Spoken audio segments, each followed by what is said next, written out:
What's going on, everyone? So I'm here with Bryce, here to talk about, make sure his microphone's on first, here to talk about strength training, performance, athletic development, athletic performance, all that good stuff. And we actually had the the opportunity to go out to Ohio to hear Laura Phelps, my business partner, talk about the conjugate method, which I honestly, wasn't as familiar with as you are. Yeah, it's first off, absolute wonderful experience. It was a great time. It was anyone that can go out there ever, go to Tiger Fitness Gym. Not only is it one of the best gyms you can actually go to and lift at, you can actually see a literal master at work. And she have 7 weight class world records, 7 world records in 7 weight classes, I believe. Yes. If I'm not mistaken, and she's not a big person. So the fact that she was able to get big and get small with her frame is insane from just a dieting standpoint. Well, that and what was her record squat? Some absurd amount. And she can hold that amount of weight. I mean, the fact that terrifying. Gear or no gear, the fact that you can sustain that much weight on your back without dying, without crumbling. Think about the core strength involved in having that amount of load on your body as a female with a smaller bone structure. Yeah. Less, I mean, it's insane. We have another girl there who squats 950 pounds. 950 pounds. So if you want to see the best of the best in powerlifting, honestly, like you go there. There's West Side and there's the Tiger Fitness Gym. I think Barbell Brigade does some great things in California, but it's really cool to be a part of it. But, the thing is, what West Side did really well, and we adapt to it, is Louis was able to give us tools to use in training performance athletes. So that's something that I think we overlook. A lot of the lifting schemes that you see in good high schools, not most of them suck, in good high schools with good high school coaches. Like if you have Zach Ivanesh is running a program, all that stuff. A lot of things you see are West Side, are conjugate based. So you have Louis brought over this method from the USSR, tweaked it, and made it where it's now being used with most top athletic programs on the high school, collegiate, and professional level. Yeah, and we'll get into that, but kind of going off of your point with Laura and holding those amount of weight that is absurd. That's one part of the distinction of what actually happens with max effort and dynamic. So I think we need to explain, and those of you who joined me for my live yesterday, I explained how the door's open today, so we got a dog. I explained how I set up my program with max effort and also dynamic days. And so you have a primer in that, but let's say you didn't do it. So Bryce, how would you explain max effort and dynamic days within the conjugate system or when designing an athletic performance program? So with max effort, obviously you're looking at, I'll say a rep range of, 1 to 3. You can float to 5, but I think that'd be a little bit psychopathic. But you are lifting to a maximal effort. You are, I'll say, trying to get a PR. Now, the difference is within the scope, you can do it however you want. Every week, you're supposed to change the bar. Now, that can be safety squat bar, cambered bar, regular bar. So every week you're changing the bar? Based on the readings, you should change the bar. You don't have to. You can let people accumulate that over time. Because realize a lot of people who watch this, if they train at an LA Fitness or a Lifetime or an Equinox, they have one bar. Yep. And that is a straight bar. Yep. And now if that is the case, now you're going to box squat. You're going to do your regular squat. You can go front squat. You can go Zercher squat. So there's unlimited capabilities. I remember Laura saying you can plan out a whole year and you'll never do the same max effort lift. Really? Yep. But just by whether it's bands, chains, both different, obviously lifts. That's 52 different variations of the same lift. Yep. 52. So because there's 52 weeks in a year for those of you who don't understand math. So max effort would generally be 1 day a week, whereas dynamic would be the other days. So if you do a max effort chest on Monday, you might do a dynamic effort chest being, sorry, I'm still a bodybuilder, bench press. Yeah. Because West Side is based on the 3 power lifts. Yep. So it's based on the bench, the deadlift, and the squat. And this brings a whole new topic. I've heard a lot of debate that deadlifts are overrated and aren't necessary, and I would like to kind of address that as well. Oh, we do that. But as far as the difference between dynamic and max effort, so max effort would be essentially max effort. Yes. Where you are getting as much weight as possible for a set and rep scheme. Normally it's like 8 sets of 2, 6 sets of 2, somewhere in there. Yeah. Maybe 5 sets of 3, 5 sets of 5. Yeah. There's unlimited ways for dynamic. And I think that's what people have to understand. Like, if you look at a force velocity curve, if you're really a nerd, obviously when you're doing more max effort, you're moving slower. You go the dynamic. We want to lift a sub maximal weight as fast as possible. That's the whole point. Literal whole point. And it's a part of athletics that people, I'll say, don't want to get into, or they overindulge in so much that they forget about the other side of the spectrum. So I think it's important for people to understand not only the difference, but the applications and how to do it. For that, we need to redefine some words. Number one is power and strength. Powerlifting is a misnomer because powerlifting is more strength lifting. Power would be force generated output. That includes speed, velocity, and transition time. Think of that as a snatch. Think of that as a speed bench press. Think of that as moving something as fast as possible. And CrossFit actually has a power equation to find out how much power you actually generated in a lift. You know, that's how intricate people and organizations have gone with this. Whereas strength would be weight. Yep. You're not measuring speed, you're measuring weight. And with all the velocity equipment we have, in fact, you know, VBR training? VBT. So with all the velocity training we have, that would not be considered, in my opinion, strength. That is power. But when you're at a powerlifting meet, they don't care about how fast the bar moves. They care about if it goes up within the rules of their organization. Yes. You can't hitch it. You can't rest it. And you can't, once you start going up, you can't go down. Yeah. So if I do a deadlift and in the middle, I go down a little, but I still complete it, that'll be a red light. So to get into why the difference between dynamic and max effort would be, in my opinion, strength. I'm going to get 6 sets of 2 reps of bench press with as much weight as possible for 6 sets of 2. And if I get those easily, or if I get all of those reps, I'm going up in weight the next week. Yep.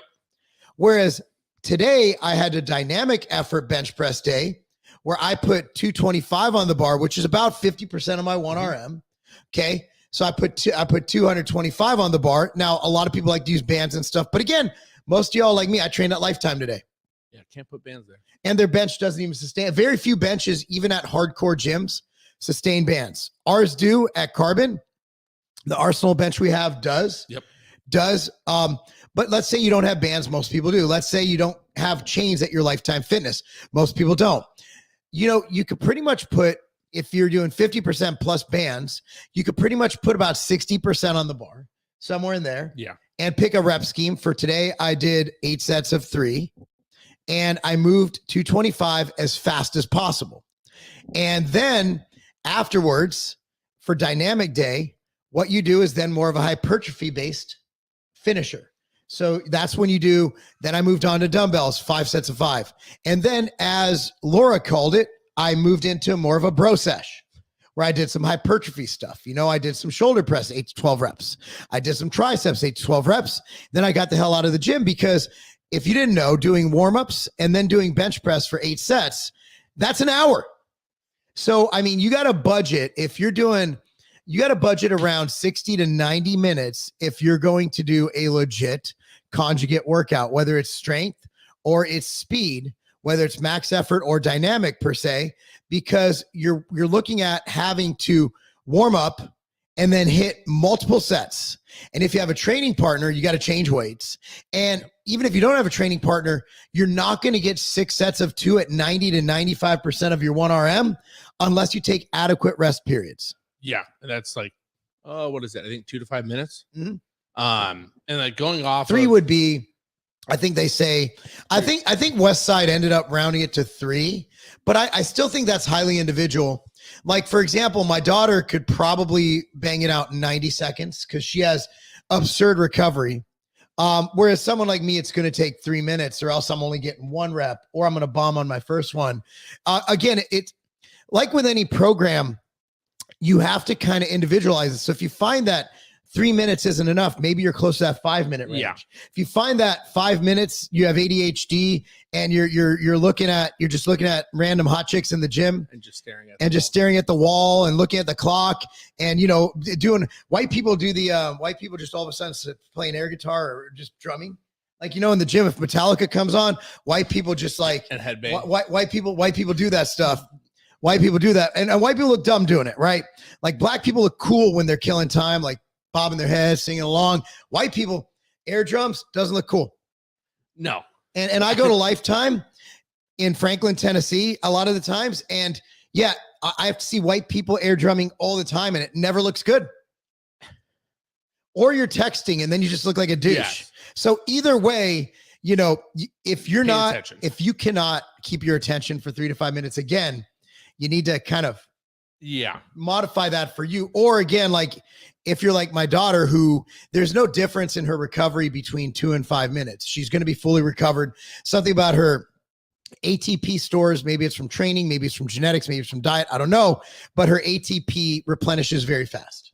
Yeah. Well, and I'll say, what was the book you just wrote? The Power Power Shred Training. Yep. And which is kind of built on that premise. So I wanted to go into that realm because I think for people that are at Lifetime or Export or whatever big box gym there is, like that's a great avenue to go towards because you do get concepts of both. Mhm. And then when it comes to actual athletic side, going into the dynamic effort more, like the whole reason dynamic for athletes is available and you should do is that sports is not slow. Sport movement is extremely fast, milliseconds to react and be able to move. Even if it's a sprint and you're changing direction, going to the left 90 degrees, like it is a fast movement. And it's the same thing with dynamic effort that we want kids to understand is how to create, force or velocity at the same time and be able to move things as fast as possible. Because no matter what, whether it's football and your alignment as a DN, you have to create force right away with your hands and be able to explode out. Whether it's a vertical jump, it all correlates together. It just depends on how you guys organize everything you do. So for me, like I know newer kids or kids that haven't lifted, I don't know if there's any questions like that, but I'll just say you want kids to learn how to actually lift. Yes. Get them strong because there's no point of doing dynamic if they're not actually strong enough within their own body weight. Yes. And that's something for everyone else out there. Like you can't just walk in and expect to go into the bar and understand how to box squat when I guarantee you're literally just sitting on the bench and going up. When the reality is there's a lot more hip drive. Thank God for Laura. Yeah. And being able to see it live where it's a lot different than what you might see on what other people do on social media, where you literally sit in a box and pop up. So getting you guys to understand like the full actual concept of why this is done is huge because let's be honest, like if you want to excel in sports, you have to be explosive. You can't do anything else. Yeah. So getting into why you need both. And so the question I got the other day at the gym is why wouldn't I just do speed work? Simple. Kind of like what Bryce said, the problem with just doing speed work is, let's say you have a bench of 135. That's your max. And your max is 135. So that means that you'd be speed lifting literally the bar a little bit more, 10s on each side. Yes. So you got 65 pounds. Now, and you're moving it fast as possible. Now, if I got that max up to 225, suddenly I'm doing a plate per side for my speed day. I'm doing 135. So I'm able to generate just as much speed with more feedback, more weight, more load. So let's say if you're a football player and your alignment, you're pushing off, like that fast push on a 100-pound object is much different than if I put just as fast on a 200-pound object. Yeah. And so strength begets speed. So if you're able to move more weight, in turn, you can start training speed with more load, and that will equal more power. So when you're generating power as an athlete, that's why it also works. Now we're talking about bench press, but I think that's probably the most exclusive movement to talk about in relation to, max effort and dynamic. And here's why. Because for most athletes, it's about generating force against the ground. Generating force against the ground, what is that? Speed. That's running. That speed kills, right? Yep. So if I'm squatting 315 pounds, okay, if I'm squatting 315 and someone else is squatting 225, we're moving the same amount of weight. We're moving the same amount of speed, but one's moving more weight. In theory, who's going to have more force generation against the ground? Who's going to have a better explosion in the 40-yard dash? Now, this does not correlate as much to absolute speed, but in looking at how people improve their 40-yard dash time, 40-yard dash is probably about 30% acceleration. Yeah. Where it's the acceleration would be the first 5 steps and the transition towards absolute speed. Whereas So acceleration, let's take it where your body's at about a 45-degree angle and your feet are dorsiflexed, where your toes are pointing towards your knees, and you're in that startup position. Think about a sprinter coming off the blocks. Absolute speed would be when you're in full sprint. Think about a forward in soccer or football, as you Europeans call it, making a run where they're running, they're fully upright, their arms are moving, hopefully, from cheek to cheek, their arm motion, opposite arm, opposite leg, and they're getting good height on their knee. You're looking at a wind like this, doom, doom, doom, doom. So that's the difference between acceleration and absolute speed. So if you're in a sport, which is every sport that requires acceleration, the speed you can move a deadlift or a squat off the ground or off or throughout the lift for a squat or from the base, the faster you will be able to generate that acceleration, which will mean that you will be more explosive, more powerful, and faster. And from an injury prevention standpoint, who do you think's more likely to get injured? A kid who can hold 315 on the bar without the knees caving in, or the kid who can only hold 90 pounds on the bar without their knees caving in? Who do you think is at less risk for a non-contact injury? Well, and going off your sprinter block example, excuse me, like when it comes to, this is what's unique. Obviously, you can coin whatever term you want to use, contrast, whatever, dynamic. Like you have time where, like, and I did it yesterday.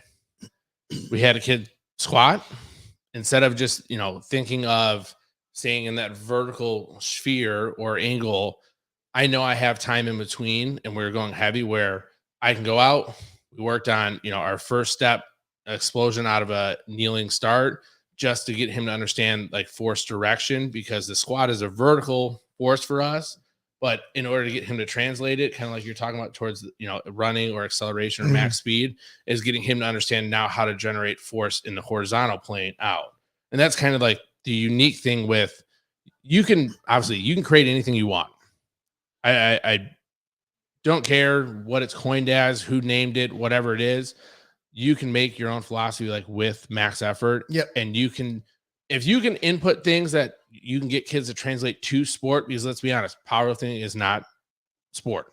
It is not sport related, but no, you can get people to understand how to use a max effort setting into a more athletic capability with, a contrast movement. Yeah, absolutely. So, and that's another thing he brings up. You talk about, you can't really do it at a commercial gym, but let's say you're at Legacy at Carbon, and we will have, if you have a group, we will have active recovery that will not, so you only decrease strength by, I think, 5% when you superset an antagonistic body part. Yes. So we can have someone do a heavy bench press, a max effort bench press, and then move on to banded rows with one arm to activate the lats. Not only is that going to, give you something to do between, give you some volume, but also remember the bench press, utilizing your lats. So it'll teach that athlete to cue their lats. It'll get them mentally connected to their lats. It all goes hand in hand. I do this with my clients who are just in there to look better, because at the end of the day, performance is part of looking better. I always said, train for fun, train for performance, and looking good's just a side effect. Like my daughter, she's never, just recently she started throwing in more hypertrophy, but like she can literally, now that you can't compete to 18, she can go and be probably the most muscular girl on a bikini stage right now in her weight class. Shredded. But she literally is just the product of training smart, training hard, and doing it for a long period of time. At 16 years old, she already has 8 years of weight training experience. So it's about that buildup effect. It's about the accumulation of stressors, the accumulation of muscle fibers, the adaptation and growth as you break it down and build it back up. And I think that's where a lot of coaches mess it up. Well, the problem is I think that when you go to standard coaches, you go to like a D1, and I'm not shitting on them by any means, maybe a little bit. You go to like a D1 or another kind of training facility. They rush everything. Well, the problem is they're looking at immediate results. They're looking at the short term. Okay, I'm going to do this, and hopefully it translates into a 5% improvement on the field, and we can sell another package. And then they go into more of a short-term thought. Whereas our thought is we need to build the base. We need give us 2 or 3 years. We'll turn a bench warmer into a D1 recruit 100% of the time. 100%. And I can say that and it's not about genetics all the time. There are some people with really bad genetics, but like you can out train some genetics. I've seen kids people have given to us. I see it. I see it all the time. The last 9 years, 10 years now, starting here, I see it every year. I see a kid that rolls in, a couple kids that will roll in. They're mid-level players, at best, and then all of a sudden after a year or a year and a half, they're the best kid on the team. They outwork everyone. And I have one kid, actually a couple kids I can name off the top of my head. I'll just tell you where you go to school. Kid at Northwestern, kid at Purdue, kid at Minnesota, Northern State, Sioux Falls. There are kids everywhere, but 3 of them are walk-ons at Big Ten programs, and they're some of the hardest workers I've ever had. They were gifted, but they made themselves more gifted by becoming stronger, following a plan for 3 to 4 years. Kobe. Yep. And having the same consistency with everything, because you are correct. People do try to fast track everything. They try to. That's society. That's just this quick gratification society. Yes. And the problem with the quick gratification society is that's not how it works. Like people might look at me now and say, hey, he has a big house. He has a nice car. Man, must be nice. No, I didn't pay myself for years. My wife and I, scraped by, and I was gone the most regret I have is basically this house, because I sacrificed my first 2 kids' first steps. I sacrificed so much to get here. And it's such a shitty thing to teach kids, because you're teaching kids, okay, give us 2 months and we'll do this. We'll say, give us 2 months, you'll have a better athlete, 100%. Yeah. Give us 2 years, man, we got something special on our hands. And that's how coaches need to look. We also need to look at how can we train this kid so they're not us. And let me explain. My football career ended, and Bryce's football career ended due to knee injuries that didn't need to happen. Yeah. And the reason they happened is because we didn't have proper training, proper coaches, proper mitigation.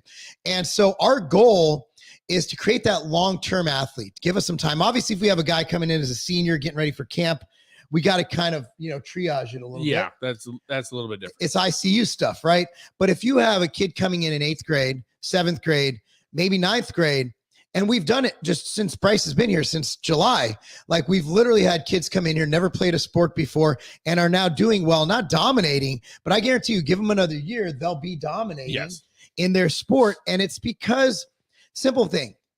And I always go back to my daughter does not know how to wrestle.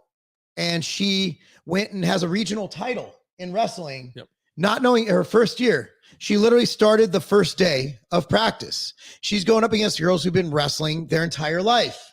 The reason why isn't because she had some great coach who taught her all the skill that other girls learned in 20 years, or I'm sorry, in 15 years in 1 year. No, she was just faster and stronger than everybody and made up for the fact that she didn't know how to shoot in wrestling. She didn't know the difference between that and shooting a gun.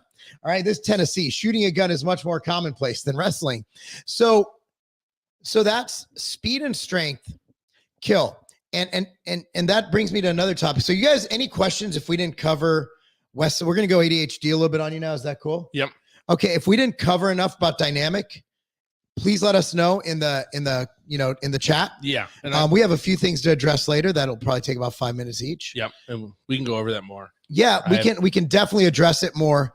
The one thing that we've gone off on before and we've done videos about is sport specific training. And sport specific training is practice. Like my son went to soccer practice and he trained for soccer. Bryce and I coach everything from lacrosse, who, by the way, our girls lacrosse team never won a game before. Second game of the year, they come in with the big W. Winner. And again, we didn't even train the whole team, but the girls who did come and train led. Yep. And they led, and you could see in the video, they lead. And they're the fast ones. They're the fast ones. They're the ones dominating out there. And it's visible. And again, all the girls look the same to me. I just look at their faces after there's some good play, and it's usually one of our girls. Yes. And so the thing is, Bryce and I, we could both coach football. I coach soccer. I could coach a little bit of wrestling, not much. I'd coach a little bit. Yeah, I can. But we don't know shit about lacrosse. We don't know about badminton. We don't know a lot of things. What we do know is that what we do enforces practice. It reinforces what you learn on the court, what you learn on the field, what you learn on the pitch.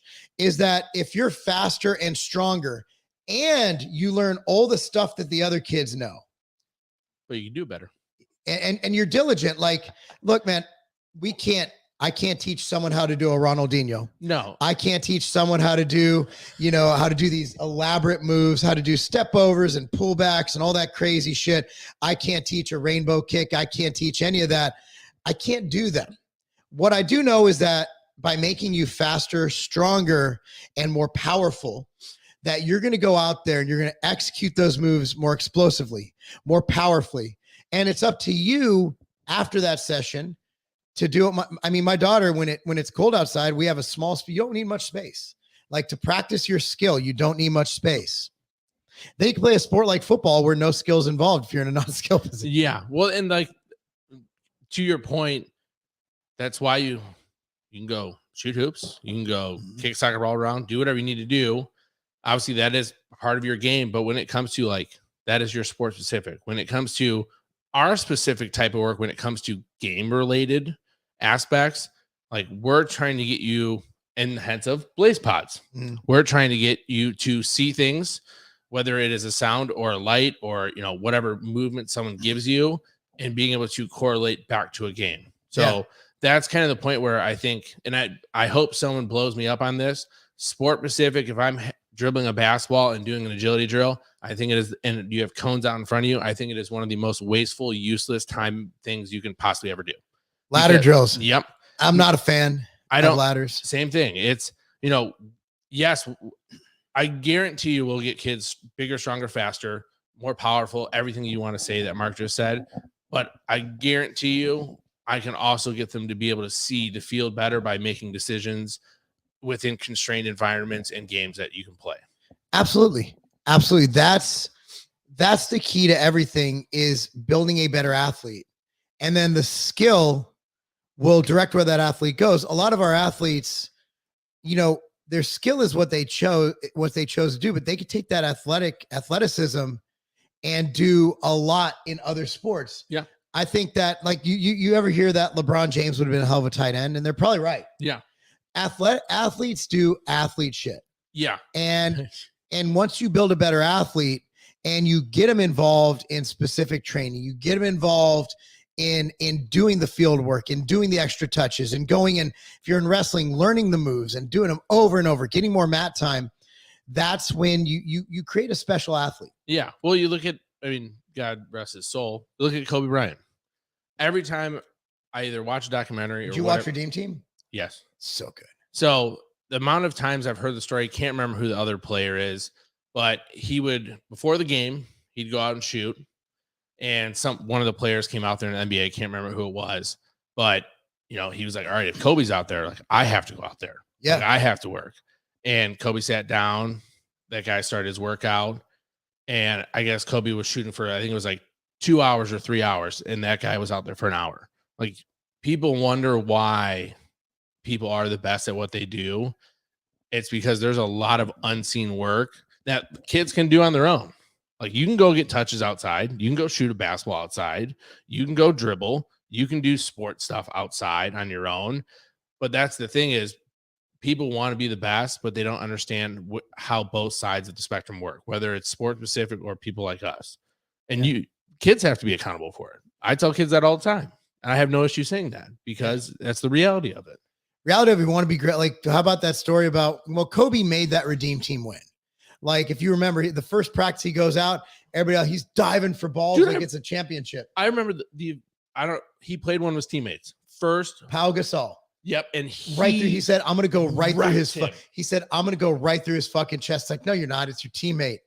Literally did. Go watch it. You get it on the, and also the story about when he's going down the elevator, everybody's coming back from the club. It's 5 a.m. and they're coming up, they're about to go up to their rooms. Kobe's going down on the elevator, walks off the elevator, already sweaty, about to go train. Yeah. It's and then everybody ended up joining him. So, winning is everything. So if you want to be a winner at something, you have to commit that time. You have to dedicate that time. And that's something that, watching documentaries, encouraging your kids to learn about people like Kobe, like Jordan.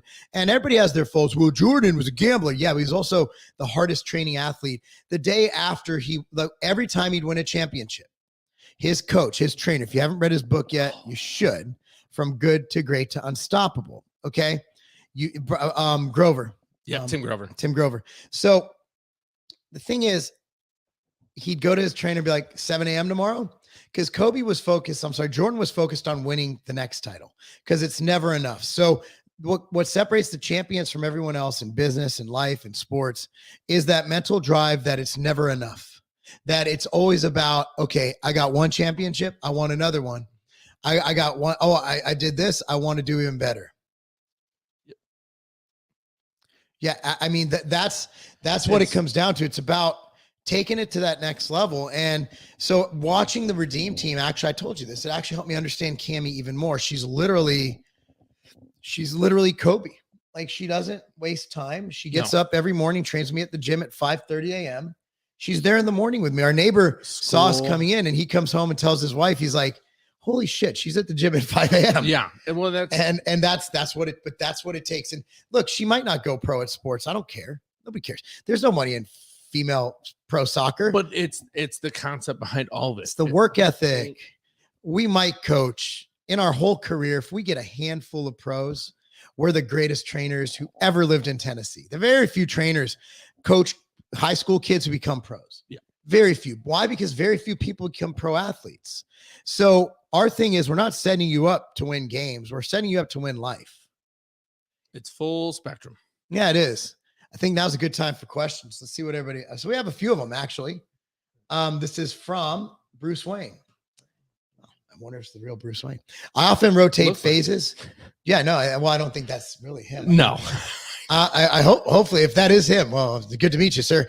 I often rotate phases, 12 to 16 week conjugate, 12 to 16 weeks DC, repeat and come back, try and beat my previous phase with daily walking throughout the year. I don't mind that. No, it's not bad. I love it. DC training, if you know what dog crap training is. Yeah. It's basically Dorian Yates training, but in my opinion, a little bit stupider. I prefer the DY setup of it. It's beyond failure training. Yeah, I remember a little talking machine about it. Specific. And I've actually tried it. I don't mind it. I like beyond failure training. I'll throw it in there. And honestly, like, one reason to do that is because it's boring to do the same thing every session. Yeah. Well, I like how, and this is obviously for different people, but you're going through what? You have 12 weeks, so you have 3 months, you're rotating through 12 different movements if you're doing it like that, or 16, depending on the time. And then you take off. Now the question is, if you come back and try and beat it, I don't know if you'll be able to beat it because you went to beyond failure training. Yes. So the weight is a little bit different. So try it for, I'd go use that as your deload week. Like, even though you don't have to have a deload with this, technically with conjugate, because you Conjugate keep deload's rolling. built in with the dynamic. Yeah, well, that and with different stimuluses, with different bars or boxes, bands, chains, you're adding a different stimulus so you can rotate through. Here's the everything. problem though, DC, it fucks your nervous system, dude.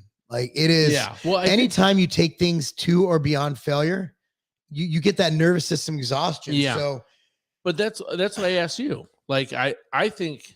Oh, my recovery is insane Well, right now, that dude. and I'm during the day, my energy levels are insane. I used to have trouble training in the morning, and now it's like I'm okay because 6 sets of 2, it's exhausting, but it's like, okay, when I'm doing one set of a weight I can do 8 reps with, but I'm getting 15, that is exhausting to every cell in your body. I always love beyond failure training for 3 weeks. And after that, I feel like I've gotten hit by a truck or a bus or both. Yeah. Remember that scene in Naked Gun where the guy falls off? That's a horrible way to die. And then the steamroller comes over it. Yep. And then the marching band comes over it. That's me after 3 weeks of beyond failure training. And that's not just as a 42-year-old man. That's when I was in my 20s. So I would be cognizant. Now, Bruce, I bet you it's a fake name. Bruce, I'm going to call you Bruce. I encourage you to pay attention to your own recovery because, again, I bet you my daughter could probably do that and be fine. Yeah. I think 99% of people can. But I think like with you, it's interesting because and this is the last thing I'll say about it is I'll say that setup, you would die. Actually, you wouldn't die, but I would be impaired through my daily work. But I think you've auto-regulated your central nervous system going from the max effort days and the dynamic days and allowing yourself to, recover between sessions because of that. And it took 2 weeks to get there. The first 2 weeks, I'm not going to lie, my body was killing me because you're adapting to new stressors. You're adapting to, because we're doing a 6-day conjugate where it's, so basically I do, and I said this in my other video, but I don't expect everybody to watch these fucking videos, where you have, day one, we take days off. We need them. So it might be so I explain this. So we do a 6-day split, but it could be done over 7 days or 10 days, depending on when we need off days based on sports, based on travel. Yeah. So we at least get in 4 days. Well, it's easier to plan that over time. Bingo. So and again, like what is why is it a 7-day week? We base it on the 7-day week because of work schedules, but let's be honest here. Like every culture has a different calendar. Like the Hebrew calendar, what are we doing? Like a 10-day week? Like, come on. Jews are like, what's this 7-day shit? So day 1 is max effort bench. Day 2 is max effort squat. Day 3 is dynamic bench. Day 4 is max effort deadlift. Day 5 is dynamic squat. Day 6 is dynamic deadlift. Yeah. And for those, let's say you have a crazy schedule, you plan your sessions on 4, and you can get 4 sessions in a week. Mm-hmm. You can plan, or even more or less, you can plan on like a 10-day rotating period. Yeah. So you can do, you do a 6-day split, but you could do it over 10 days. And remember, it's not like you're hitting every muscle group in 3 days. Yeah. Every muscle group, you're hitting squats, you're hitting anterior, hitting posterior with deadlifts, and deadlifts also, you're also doing rows on the deadlift day. And then you have your bench for your upper body, which you're also hitting shoulders and triceps. So everything is hit. So just be cognizant of your recovery, Bruce. Yep. Okay. Mark, can you talk about some of the injuries and surgeries you've had in your career lifting all those heavy weights? Rehabbing. So I've had no injuries from weightlifting, 0. My injuries came from bad luck. I can't count, like I strained my pec a couple times, but it didn't require surgery. It just required rehab. It just required like a week of doing light movements. Like I'm not going to play. It was just because, once I get really strong at bench press, and I think I wasn't as good in my form before, and I think I was too aggressive with my weights. But I think I've corrected that now where I'm able to bench safely. I've had no issues benching, no weird, because I remember I used to get twinges like in that bicep tendon. Yeah. I've also taken a few years and really worked my bicep tendon through incline curls and different activities that strengthen that tendon. And doing the antagonist too with that. Yeah. I've never had an injury from lifting. My injuries came from football, and I had slight ouchies in box. So all my and my diastasis tear of my abs, it would probably happen no matter what. It was just I had a weak abdominal wall and it tore, and that caused me to develop hernias. So I had to have the mesh put in. But I think, again, it's something that happens to people a lot, but most people are not as lean as me and don't notice it. Yeah. Well, I think go on the opposite side of this question. How many injuries have you seen with other people with lifting? Oh God. Well, All the time. People get injured because, and I ego lift and I'm proud of it. And I love ego lifting. Like the other day, You compete. yeah, I'm a competitive person. So I ego lift. If I'm like Shane from Stacked was here and we went to the gym and I was only going to do squats, just dynamic squats. And then he went to leg press. He did 7 plates. So I had to do 9 and I did like 10 reps. And then I was fucked the whole weekend. So nothing's wrong with ego lifting as long as you know your limits. If you feel something whackety whack. Yeah. There's, especially even with kids, there's a time and place to get kids really competitive. And then there's a time and place where you have to get kids to understand how to put it in check. Yeah. And you know, as you get older, you have self-regulators, but you know, people comment like, oh, you're going to hurt yourself. I'm like, I've been doing this for like 30 years and the injuries came from the activities. And again, my last real injury, aside from my diastasis tear, was my knee, and I was 19 years old. So I've been training pretty much injury-free. This is real wood. Knock on wood. I've been training injury-free for 21 years, 22 years. Shit. Yeah, I turned 42 in 19 days. So yeah. So I really haven't had any. Let's go down to this one. I think the concept of an explosive dynamic day is great for aging lifters. I think it's great for every lifter. And I think so my buddy Alex Feinberg was in town and he wants to get as strong as possible and as fast as possible. That's his only goals. And he wants to, obviously look a certain way. So I think having those two goals, and that's why I do believe that if you can work in a road work day. Like I'll go down to the park and sprint with my kids, sprinting's amazing. Like if you want to get, another thing is like, it's one of the best lower body exercises you can do. I'm talking to our neighbors today. We have a True Form treadmill and we have a kid that Bryce is training and he's got him with the perfect form. If you don't have a tool, the True Form treadmill allows me to, the reason you can't coach form 100% on a field is because they're running away from you. You have to be standing next to them and give them cues. Yeah.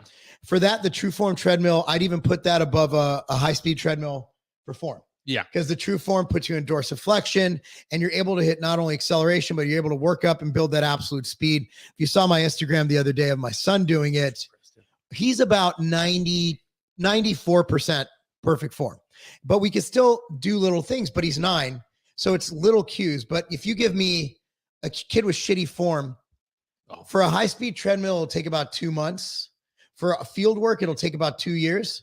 If I get you on a True Form, it'll take about 2 hours total, if that. Sometimes if they already have decent form, I get your running form within 90% perfection within about 20 minutes. Yeah, and I've used it. System. Yes, it's great to use. And like going with what Mark's saying with that kid is, getting a kid. Now, granted, this kid is, what is he? 8 years old. Mm-hmm. And it has been 7 weeks. And I sent Mark the videos of just the progression over time. And it is so much better from acceleration, max speed. But you can only tell a kid so much.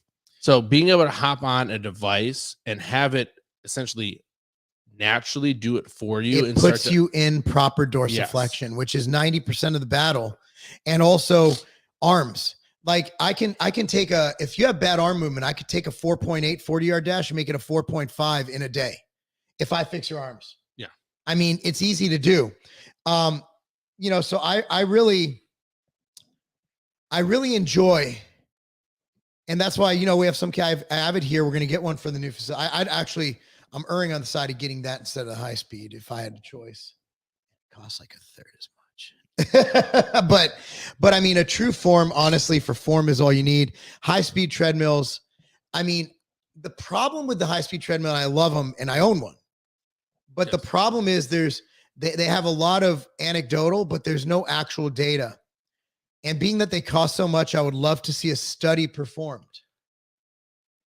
which would be easy to do because you don't need a standardized diet. You just need 3 groups. You take their baseline, and you have a control group who just, does nothing. Yep. You have the other control group who maybe does field work, and then the other group who does the high speed. But again, I'm not spending money on it, not my brand. No. So, but I do believe in them. But I just need more evidence. Whereas the True Form, there's no evidence that it makes you faster, but I do have evidence visually and video that I can improve your form, which will make you faster. So again, if I'm looking at just common sense data, if I had a choice between a high speed tread and a True Form, and I can't have both, I'm getting a True Form. And no, you can't get the what is it? The Assault ones, the one the CrossFitters use, the one we have at our gym. Yeah. Those are garbage. Don't buy one. The Techno Gym ones are garbage unless it's True Form, the trainer, not the runner, the trainer. Unless it's I think it's the runner, True Form. Unless it's the top True Form, the $6,000 one, the manual treadmills just they don't stack up. Yeah, I've used all, and we can't even use the one we have at our gym because it's not a True Form, and kids will literally fall and break their shit. True Form is just superior to everything. It just is, and I'm not getting paid. I don't have an affiliate code. They probably don't even know I have one, except I tag them all the time because I think it's the best invention we have for correcting running form. It's worth every penny of the $6,000. Yeah. And that's a whole different rabbit hole to go down with you. Is it true that men lose a lot of strength in their 30s and men are in their prime with strength and fitness in late teens and early 20s? Tell me, Bryce. I don't think they lose a lot of strength in their 30s unless you're completely mindless about what you do. Now, yes, you can correct me on this because I know you know this realm. At 25, like 18, 25, that's your highest testosterone level. So yeah, you are peaking at that time, but I don't think you're going to lose as much strength if you actually train properly. Like obviously any books he's put out, you can go look and like see how to actually train. And obviously that's what we're here for as well. I really don't think, because you look at some of the bodybuilders and, athletes in general, you have guys in their 30s that are still in their prime. So let me address this. I do not think that, I do think there is a hormonal decrease over time, yes, which can be mitigated with TRT. Let's say everybody goes on TRT. You're still going to find men in their 30s and 40s losing strength and size over when they were in their 20s. Mm-hmm. And I'm going to tell you the reason why. It's not about genetics. It's not about age. It's not about protein synthesis. It's not about hormones. It's about time. It's about commitment. It's about priorities. So when you're in your 30s, that's generally, I had my first kid in my 20s, but generally people start having kids in their 30s. With kids comes responsibilities. More work responsibility. You have to make more money. You got a mouth to feed. You have less time. You have soccer practice at night. You have, when they're young, you have to watch them, make sure they don't fucking fall off a flight of stairs. So you have all these responsibilities. Yeah. So when I travel, I can legit wake up, get 8 hours of sleep, easy, 8 hours of easy sleep, work all day, 12 hours a day, go to the gym at night and still have time in my hotel room after training, my work's all done, to shit post on Twitter. So that's usually when I do my best shit posting. Like right now I have it off for the day because I shit posted last night while Katie was watching TV, and I started a whole shit storm. Now I'm like, God, get me out of it. What did I do? But it's cool. I got a bunch of new followers. So the bottom line is, I think that what happens is if you don't use it, you lose it. And so Absolutely. What happens is when you stop training, your body deconditions, and your body's like, so your muscle is there for an evolutionary purpose. Mm-hmm. It's there because it provides more men in the boat to provide force. So your body is saying, let's say let's say you and I are Neanderthals. You look more like one than I do, but let's say we're both Neanderthals. I'm one of you. And actually I do have a lot of Neanderthal based on my 23andMe. I'm like high percentage Neanderthal. That explains a lot.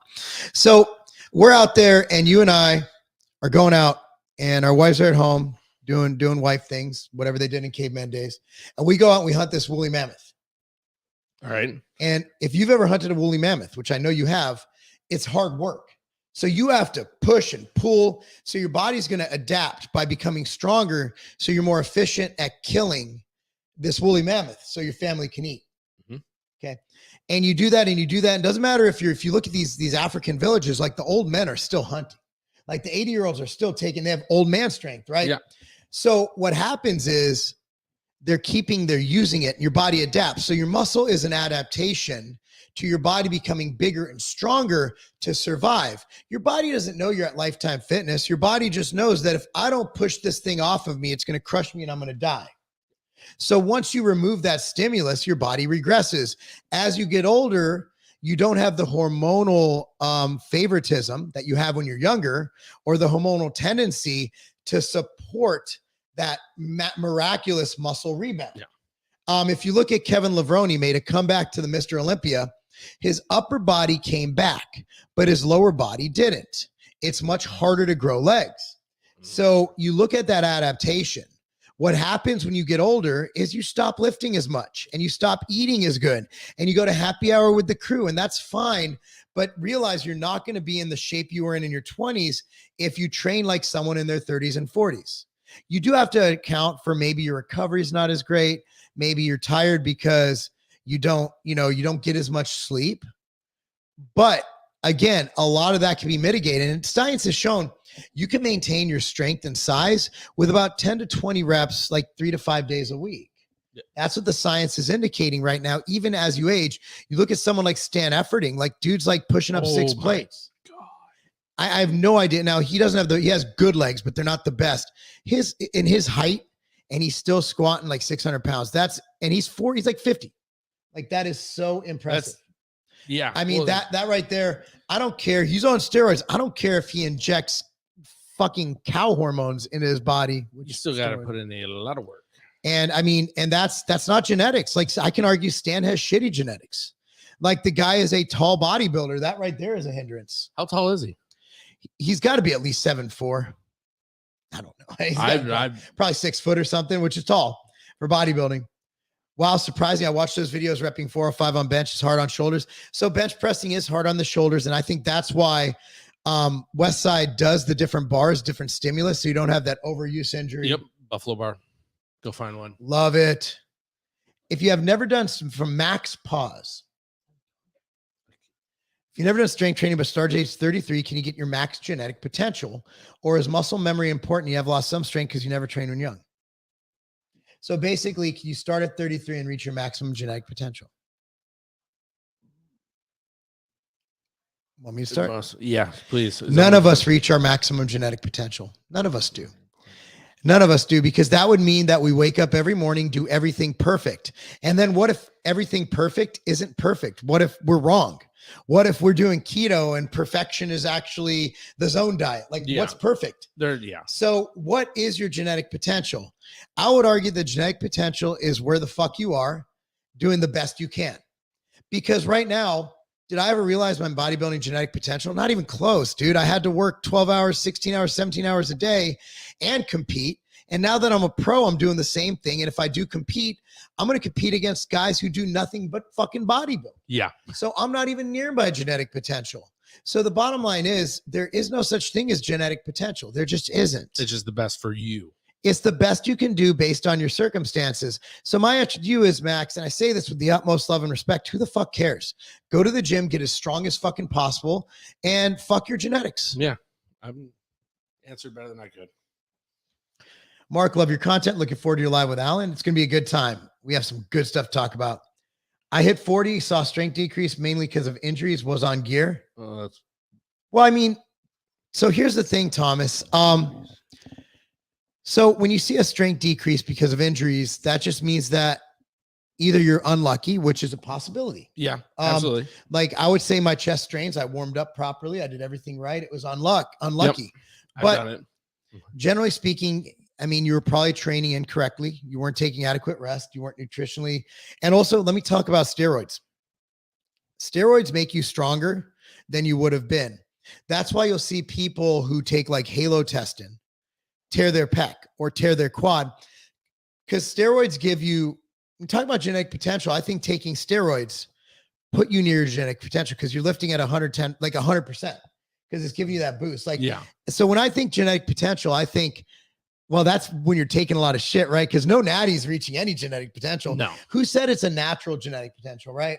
So you're on steroids. So your contractile muscle is able to generate a lot more force, but your tendons and joints, they're still the same natty tendons and joints. So if you're able to lift 20% more because you're on gear, You're at risk right there. you're 20% more at risk, which is why, I get my testosterone levels checked to make sure they're low enough. Like my test is sitting at 1,000. So I am basically of natural test levels. So I'm not lifting anything beyond what I would do naturally if my body produced enough testosterone. That's one reason not to get on too much shit or get your test levels too high, because it does increase your chance of injury. And as someone who's taken, in 2013, I was 4 days out from a show, lean, felt like shit. And I never got it for 1 rep. I got 405 for 6 reps. I got it on, it's on YouTube. I was on Halo testing. That shit gave me the strength of fucking 20 pit bulls. Like it was insane. And I would never take it again. And I look back and I'm like, why did I do that? Like I could have ruined my career, injured my pec, had to have surgery. But I was in my early 30s and I didn't know enough about Halo. I just knew that everybody took it to get dry and hard pre-contest. But dude, I recommend. So I have my kids, they promised me 3 things and it was totally different than what. So we were meeting with a financial advisor. He's like, his 3 things are start a business. I'm like, my 3 things I told my kids: don't do drugs, don't drink, and don't do steroids. I'm pretty simple. Yep. Steroids are more risk than they're worth if you're using a super physiological, non-prescribed amount. And if you call me a hypocrite for saying that, I literally just said I regret what I did.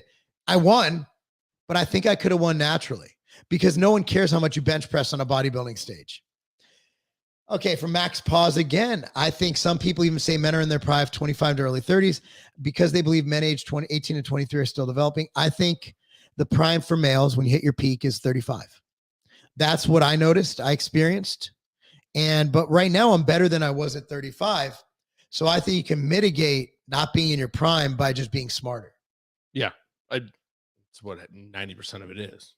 Be smarter, train smarter. What is it? Joints break down with age. I do believe your joints have, it's like a transmission, right? You get like 300,000 they have miles. A lifetime, so to speak. But you can mitigate a lot of things through proper supplementation, good diet, and proper mobility, and proper periodization of your training. And that's where conjugate's interesting, because you're not really doing, and if you're a geared lifter, like your hips are good. Like I make fun of geared powerlifting because it's kind of stupid and takes too much time. But like the squat suit literally protects your hips from getting hurt. Yeah.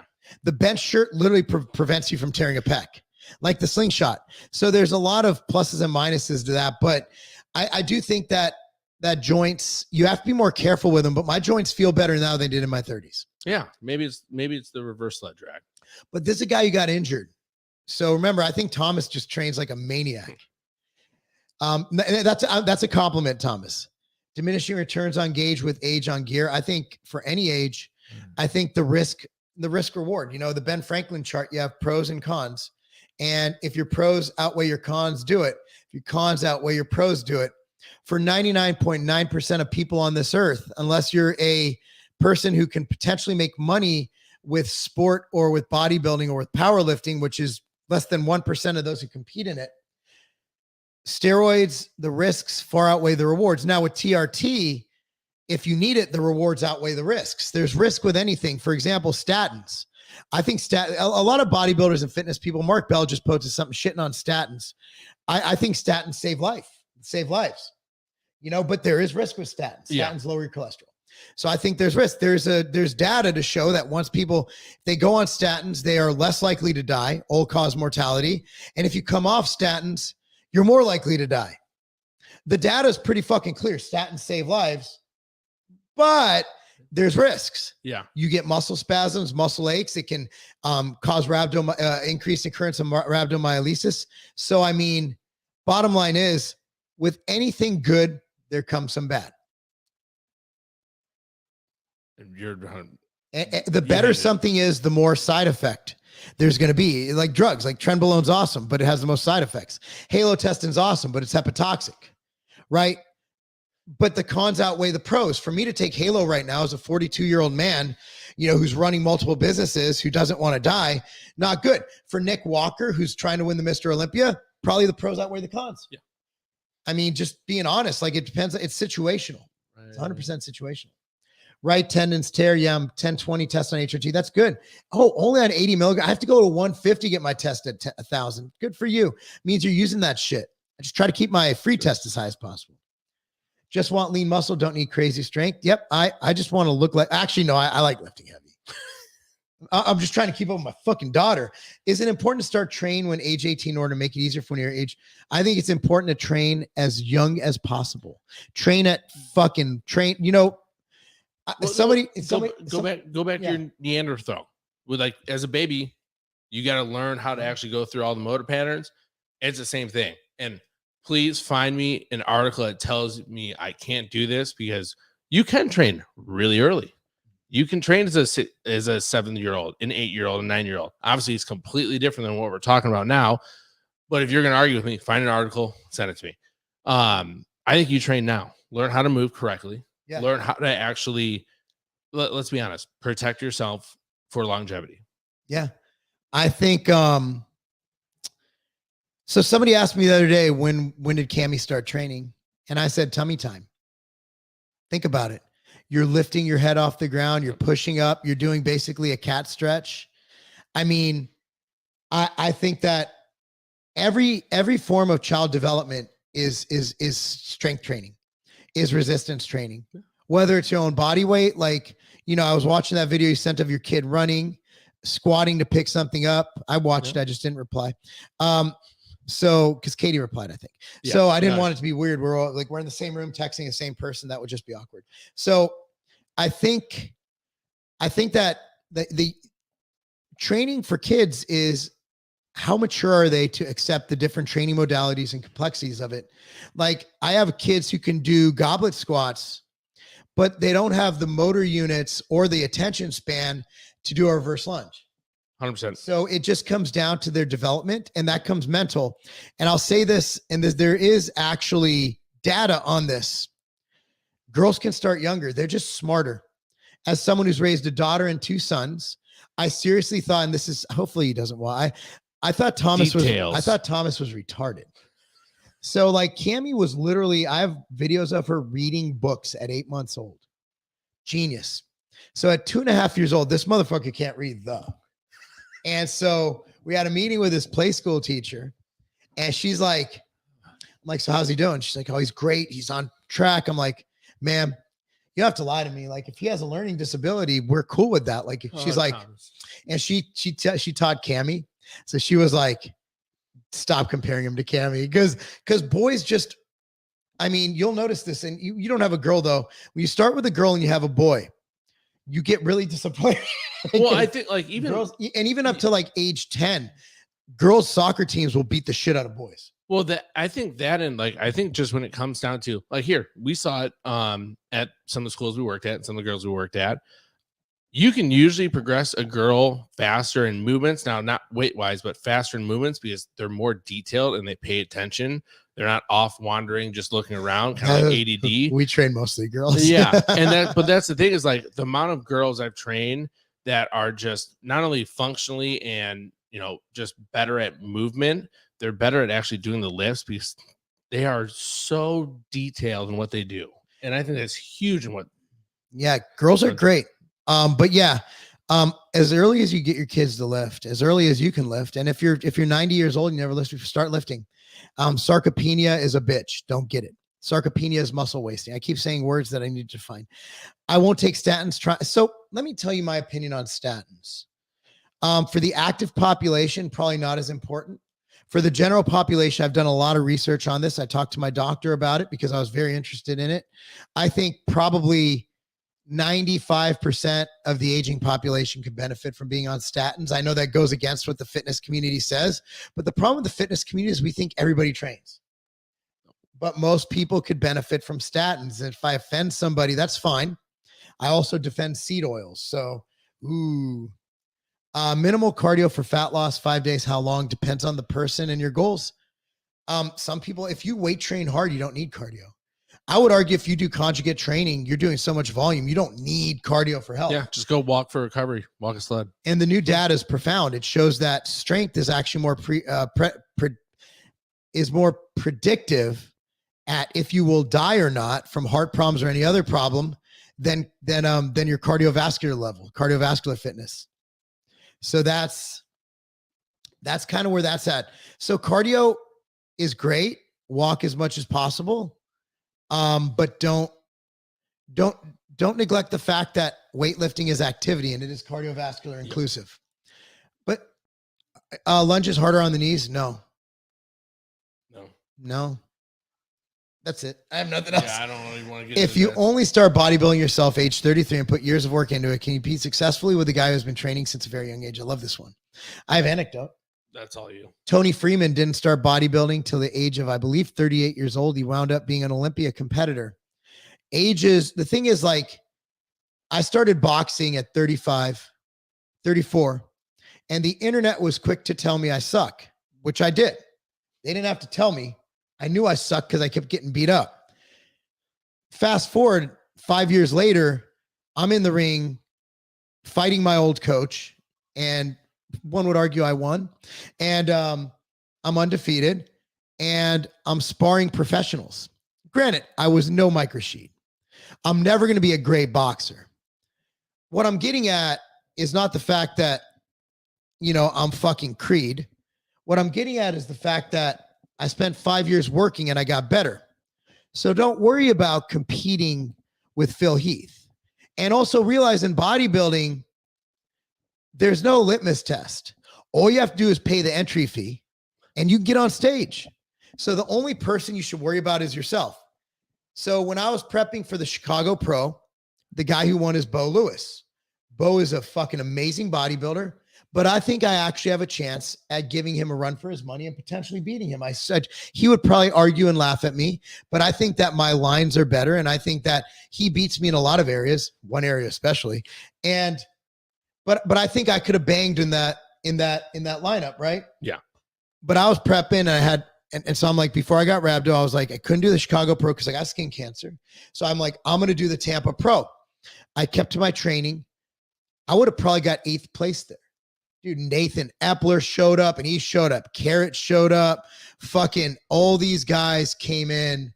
Ridiculous. Keon came in looking like Keon. Best case scenario, 6th place. So at the end of the day, you're always competing against yourself and you can't control what anybody else does. Like I tell, Cammy, like Kobe, he couldn't control what the Redeem team was doing. All he knew is he had to get to the gym at 5 a.m. while they were coming back from the fucking club. Control your controllables. Bingo. For bodybuilding purposes, how much weight should I gain a week? As a 5'2", man, thank you so much for making me feel tall. How tall are you? About 0.5 pounds a week. So about 2 pounds a month would be right. I don't know who. I'll look her up though. I have no idea who it is. I gotta look her up. Hold on, guys. I gotta look. Alicia. Where is it? Oh. Lehman, Lehman. Oh yeah. She's attractive.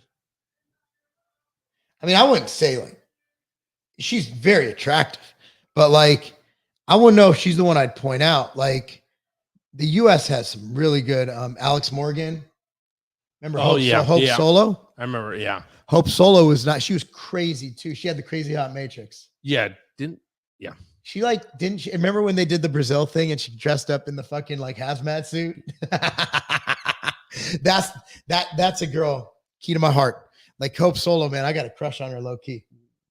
What is it? Yeah. Do you need heart rate high like 80% to burn fat? No, you don't need to so basically when your heart rate is higher or when you're doing high intensity training, it burns more fat. But that doesn't matter because your body will burn fuel sources as they're available. So I wouldn't pay attention to heart rate at all unless it's for some fucking measurement. I've never, ever paid attention to heart rate because mine's obscenely low. I don't even know what 80% would be because my heart rate, even during boxing, I never got my heart rate above 120. My heart rate's very low. Like I have a resting heart rate of 44. So, Thomas looked her up. Hopefully he's not talking about you. All right, guys, that's it. I actually have some work to do. All right, thanks for watching. Be sure to join us next time. Legacy@carbon.com. Anything you need to say, Bryce? Nope. Thank you. All right, peace out, everyone.